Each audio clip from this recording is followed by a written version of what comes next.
Hello, everyone. Welcome back, I hope.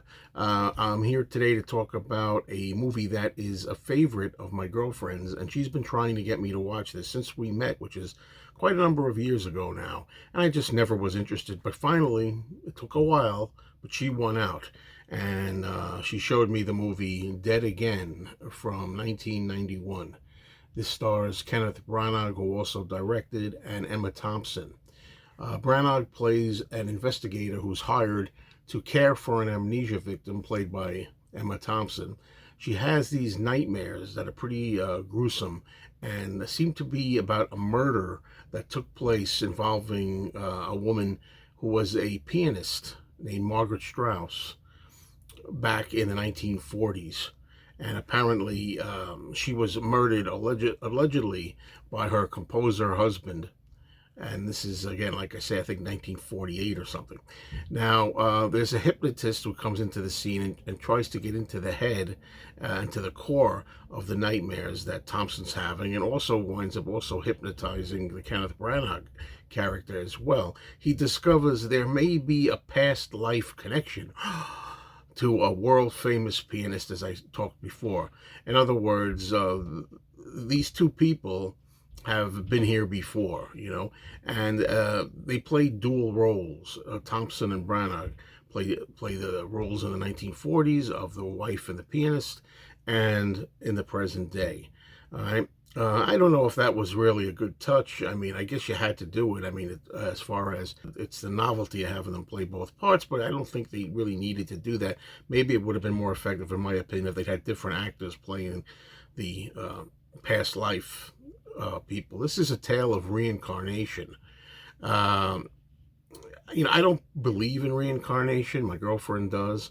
But even though I don't believe in reincarnation, I can, pretend it exists when I watch a movie like this, or the same way I can pretend that vampires exist when I watch a vampire movie, or that demons exist when I watch a demonic possession movie. But there's certain things, like I find it highly unlikely that these two people from the past could meet up again in the present. I mean, what are the chances of meeting somebody that you knew back then in the present? Although I guess if you subscribe to the idea of reincarnation, then that would be something that goes along with it. That's part of the deal. Yeah, well, somehow it's meant to be, and somehow you do reunite in a different life later. Dwayne Knight, who played Newman on Seinfeld, is on hand here to play the stupid, silly, goofy friend of Kenneth Branagh. You have Robin Williams, actually, unbilled in a small part as someone who has a sixth sense about these kinds of things. There's one of those in these kind of movies, too. This movie held my interest throughout. I was able to watch it, and I was interested. I was confused here and there at times, but yet I was curious to see how it would play out. And I have to say that at the end, with the reveal, it really was a surprise to me and worth it. But this, I don't know, this probably is one of those movies that gets better and more clear, and you understand what's going on, and you see it from a different angle the more you watch it. My girlfriend's watched it many times. I'll never watch it again, but if I did, I'm sure I'd be able to see a little more of, oh, this is why that happened, and oh, now I get it, now I know who this is supposed to be, and so on. I found lots of plot holes here and stretches of credibility, and also the end, the climactic sequence here, which is supposed to be so dramatic and is shot in slow motion, was so over the top, unintentionally funny. It reminded me of like some kind of parody from Saturday Night Live or some type of comical show.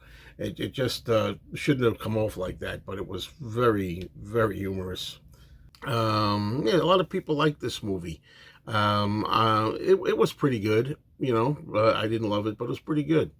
So that's it, and I hope you'll watch the rest of my channel. There's something here, hopefully, for almost everybody. Cheers.